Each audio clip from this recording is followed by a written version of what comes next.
Hi, YouTube. We've got a beer.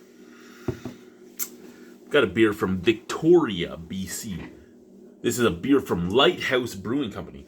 I actually had some Lighthouse beers before. I've never... They've been around for 25 years, so over 2 decades. And I can say the beers I've had from Lighthouse were never spectacularly intriguing. But I saw 2 beers today at the beer store, at my bottle shop, that really intrigued me. And I'm like, I'm going to grab one of each because they were both just like $4.25 a can. And again, I went in. This week's beer allowance was $20, so I went in. I bought 5 beers. I bought 4 cans and 1 bottle, and this was one of them. And it's Lighthouse Brewing Company's Seaport Vanilla Stout. And Seaport Vanilla Stout is 5.5% alcohol by volume, and is beer with vanilla beans. And it's apparently Madagascar vanilla, so African vanilla. The Madagascar vanilla is some of the best. I usually like when they use the pods more than the beans. I don't know what these guys are using. Water, malt, hops, yeast, vanilla. This easy drinking stout harbors real Madagascar vanilla beans to complement the rich roasted malt. Okay, we're going to stop there. We don't want to read all that stuff. I want to make my own decision. I want you guys to tell me what your decision is if you've had this beer. I really like the can art. It is just a sticker on a black can. I don't know if these black cans are actually cheaper than just buying the silver bullets. I wouldn't think so, because a black can will have pigment in it. I mean, I can't scratch it off, so either it's a good paint or, I don't know. How many times can you recycle this over a silver bullet? That almost sounded like a nitro beer. I know it doesn't say it's nitrous or anything like that, but that's kind of what it sounded like. Let's pour her. Oh yeah, look at that. Now, as most people know, a stout is my favorite beer style of all time. And a vanilla stout. I'm a big fan of a vanilla stout. Look at that. That's a beautiful looking beer. Beautiful looking beer. Oh yeah. And you know what? When you put these side by side, it actually looks even better. I have had 3 friends review this. Their weighted score is 3.5. 3,200 people have tapped this in. Their weighted score is 3.79. Reviewing Under Influence is one of the people that have tried this. I is another person. And Lee Methought is another person. And I don't understand. Oh, that was back in January of 2016 that Lee did this. Is anyone recent? No, 2017 is the most recent of my friends. Okay, that's acceptable, I suppose. I mean, it is what it is. There's nothing we can do about it. It just means that this beer has been around for quite some time. I've just never heard or seen it until now. I'm actually amazed that all I had to do to get a huge selection of beers was move to a central spot of Canada. And I mean, there's stuff that hits there from Ontario, there's stuff that hits there from Quebec, BC, Manitoba, Alberta. Saskatchewan, Alberta, and Manitoba beers are always the cheapest here.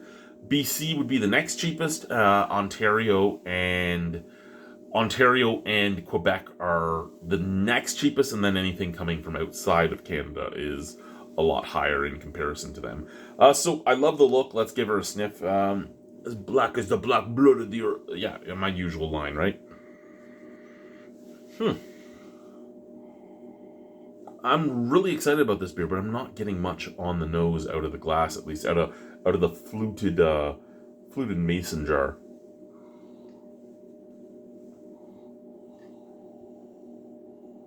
A little bit of coffee and a little bit of chocolate. I'm not even getting the vanilla out of that.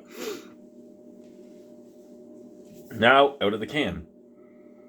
There's the vanilla. Oh, boy. There's the vanilla. Lots of vanilla. And it's just popping out of the can. I'm actually surprised that I'm getting so little out of the jar when it's just popping out of the can. Okay, let's get to this, shall we? Cheers, boys and squirrels.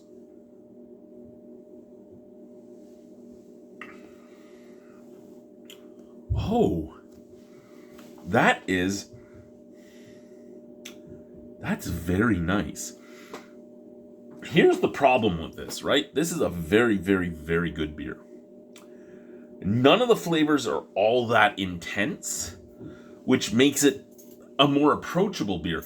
But I don't know if it makes it a beer that I'm more willing to go after or not more willing to go after because of that.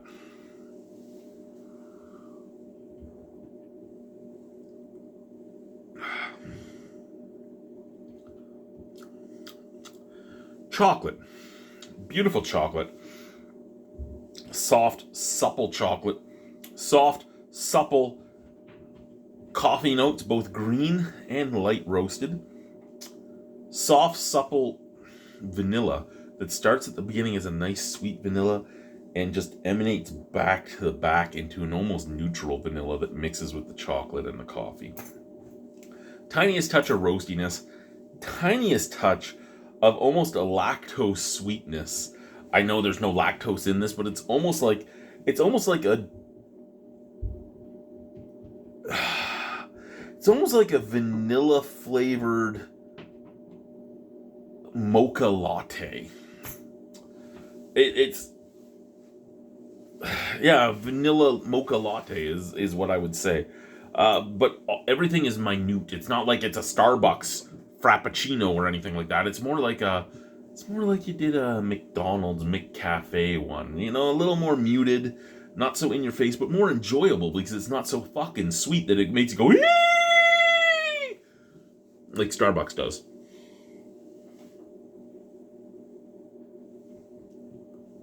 Oh, that is good. I don't think it's Stout Strut good, but it is fucking good. What do I want to give that? This is the thing, right? This one's a hard one to rank because, like I said, it is fucking good, but it's not an explosion of flavors in your mouth. It's just there. Out of 10 on this,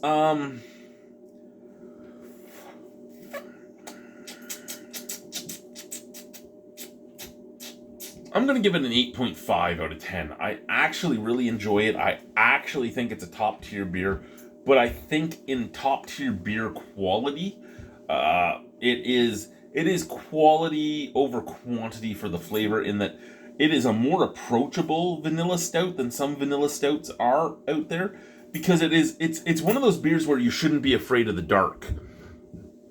It's one of those beers where even my blue loving father could drink this and enjoy it. But it has so much flavor, it's not funny. I really like it. I really do. Thank you guys for watching. Bye.